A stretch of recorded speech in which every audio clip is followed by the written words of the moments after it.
Hi అండి, నేను మీ Sajitha. Welcome to Sajida's kitchen. ఈరోజైతే సింపుల్గా ప్రిపేర్ చేసుకునే టేస్టీ అండ్ హెల్తీ రెసిపీని చూపించబోతున్నాను.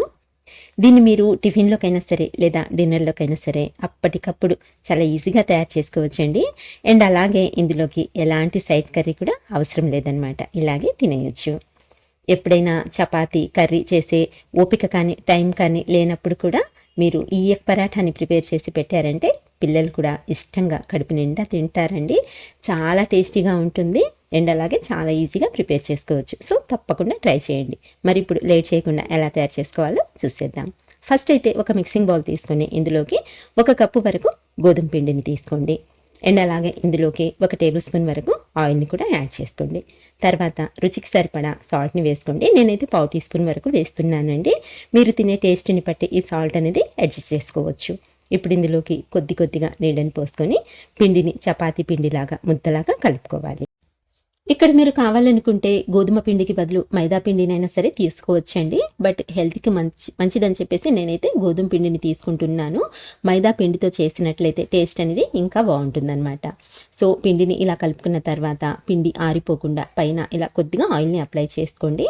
ఇలా ఆయిల్ అప్లై చేసి మూత పెట్టేసి కాసేపు ఈ పిండిని పక్కన పెట్టేసుకుందాము. ఈలోపైతే స్టఫింగ్ని ప్రిపేర్ చేసుకుందాము. స్టఫింగ్ కోసం వేరొక బౌల్లోకి ఇలా 3 కోడిగుడ్లని బీట్ చేసి తీసుకోండి. తర్వాత ఇందులోకి ఒక మీడియం సైజు ఉల్లిపాయని సన్నగా కట్ చేసుకుని వేసుకోండి. అలాగే సన్నగా తరిగిన కొత్తిమీరని కూడా ఒక 1/2 కప్పు వరకు వేసుకోండి, ఫ్లేవర్ బాగుంటుంది. తర్వాత రుచికి సరిపడా సాల్ట్ నేనైతే 1/2 టీ స్పూన్ వరకు వేస్తున్నానండి. మీ టేస్ట్కి తగ్గట్టుగా ఈ సాల్ట్ అనేది అడ్జస్ట్ చేసుకోండి. అండ్ అలాగే 1/2 టీ స్పూన్ వరకు ధనియాల పొడి, 1/2 టీ స్పూన్ వరకు జీలకర్ర పొడి, 1/2 టీ స్పూన్ వరకు గరం మసాలా, తర్వాత 1/2 టీ స్పూన్ వరకు రెడ్ చిల్లీ ఫ్లేక్స్ వీటిని యాడ్ చేసుకున్న తర్వాత ఇప్పుడు ఒక స్పూన్తో కానివ్వండి లేదా ఒక ఫోర్క్తో కానివ్వండి ఈ ఎగ్స్లో ఇవన్నీ బాగా కలిసేట్టు కలుపుకోవాలి. చూడండి, ఇలా చక్కగా కలుపుకున్నట్లయితే మనకు స్టఫింగ్ అనేది రెడీ అయిపోయింది. సో దీన్ని అయితే పక్కన పెట్టుకొని ముందుగా కలిపి పెట్టుకున్న పిండిని చూద్దాము. ఈలోపు పిండి కూడా మనకు కొంచెం సాఫ్ట్గా నానిపోయిందనమాట. ఇప్పుడు ఇందులో నుంచి కొద్దిగా పిండిని తీసుకొని ఇలా రౌండ్ బాల్స్ లాగా ప్రిపేర్ చేసుకోవాలి. మరి చిన్నవి కాకుండా అలా అని మరి పెద్దవి కాకుండా ఇలా మీడియం సైజులో ప్రిపేర్ చేసుకున్నట్లయితే సరిపోతుందనమాట. ఇక్కడ మనం తీసుకున్న 1 కప్పు పిండికి 4 బాల్స్ చేసుకున్నట్లయితే సైజ్ అనేది కరెక్ట్గా వస్తుందండి. ఇప్పుడు ఒక్కొక్క దాన్ని తీసుకొని కొద్దిగా పొడిపిండిని అప్లై చేసుకొని, అంటే 2 వైపుల నుంచి ఈ విధంగా పొడిపిండిని అప్లై చేసుకొని పల్చటి చపాతీలాగా రోల్ చేసుకోవాలి. మ్యాక్సిమం ఎంత వీలవుతుందో అంత పల్చగా ఒత్తుకోండి. ఎందుకంటే మందంగా ఉన్నట్లయితే మనం ఫ్రై చేసేటప్పుడు లోపల నుంచి సరిగ్గా ఉడకదనమాట, అంటే కొంచెం పచ్చిగా ఉంటుందండి. అందుకని చెప్పేసి ఇలా పల్చగా రోల్ చేసుకున్నట్లయితే బాగుంటుంది. సో ఇలా రోల్ చేసుకున్న తర్వాత దీన్ని అంచులకి ఇలా చేతి వేళ్లతో లైట్గా వాటర్ని అప్లై చేసుకోండి. ఇలా వాటర్ అప్లై చేయడం వలన మనం ఫోల్డ్ చేసేటప్పుడు ఆ స్టఫింగ్ అనేది బయటికి రాకుండా చక్కగా అంటుకుంటుంది. ఇప్పుడు మధ్యలోకి ముందుగా ప్రిపేర్ చేసి పెట్టుకున్న ఈ ఎగ్ మిశ్రమంలో నుంచి 1 చెంచాడు ఇలా మధ్యలోకి యాడ్ చేసుకొని తర్వాత ఈ వీడియోలో చూపించే విధంగా ఈ విధంగా ఫోల్డ్ చేసుకోవాలి. ఇలా 4 వైపుల నుంచి ఫోల్డ్ చేసుకొని లైట్గా ప్రెస్ చేసుకున్నట్లయితే మనకు చక్కగా అంటుకుంటుందన్నమాట. అంటే ఈ స్టఫింగ్ బయటికి రాకుండా చక్కగా అంటుకుంటుంది. సో పరాఠా అయితే రెడీ అయిపోయింది. ఇలా ప్రిపేర్ చేసుకున్న తర్వాత దీన్ని డైరెక్ట్గా తీసి వేడివేడి పెనంలోకి యాడ్ చేసుకోవాలండి.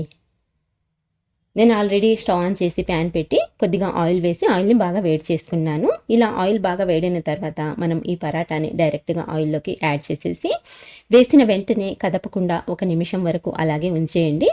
అలాగే గ్యాస్ని అయితే లో టు మీడియం ఫ్లేమ్లోకి అడ్జస్ట్ చేసుకొని తర్వాత ఫ్రై చేసుకోండి.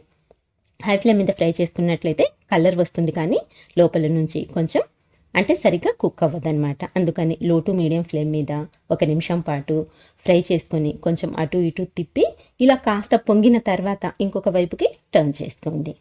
చూడండి ఎంత మంచి కలర్ వచ్చిందో. ఇప్పుడు రెండో వైపు కూడా మంచి గోల్డెన్ షేడ్ వచ్చేంత వరకు అటు ఇటు కదుపుతూ ఫ్రై చేసుకోవాలి. గ్యాస్ని అయితే లో టు మీడియం ఫ్లేమ్లోనే ఉంచుకోండి. అప్పుడే చక్కగా కుక్ అవుతుందండి అండ్ టేస్ట్ కూడా చాలా బాగుంటుంది. చూడండి, 2 వైపుల నుంచి చక్కగా ఫ్రై అయిపోయింది. సో ఇలా మంచి గోల్డెన్ కలర్లోకి ఫ్రై అయిన తర్వాత మనం దీన్ని ఆయిల్ నుంచి పక్కకు తీసేసుకుందాము. నేనైతే ఆయిల్ అనేది కొంచెం ఎక్కువగానే వేసానండి. మీరు కావాలనుకుంటే తక్కువ ఆయిల్‌లో కూడా ఫ్రై చేసుకోవచ్చు. అదైతే మీ ఇష్టము.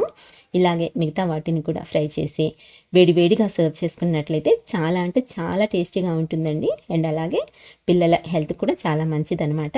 తప్పకుండా ట్రై చేయండి. ఇది ఫ్రెండ్స్ ఇవాల్టి వీడియో. నచ్చినట్లయితే లైక్ చేయండి. మీ ఫ్రెండ్స్‌కి కూడా షేర్ చేయండి. అలాగే మంచి టేస్టీ అండ్ హెల్తీ రెసిపీస్ కోసం అయితే మన ఛానల్ని మర్చిపోకుండా సబ్స్క్రైబ్ చేసుకోండి. ఇంకొక మంచి వీడియోతో మళ్ళీ కలుస్తాను. అంతవరకు బాయ్ అండి. Thank you for watching.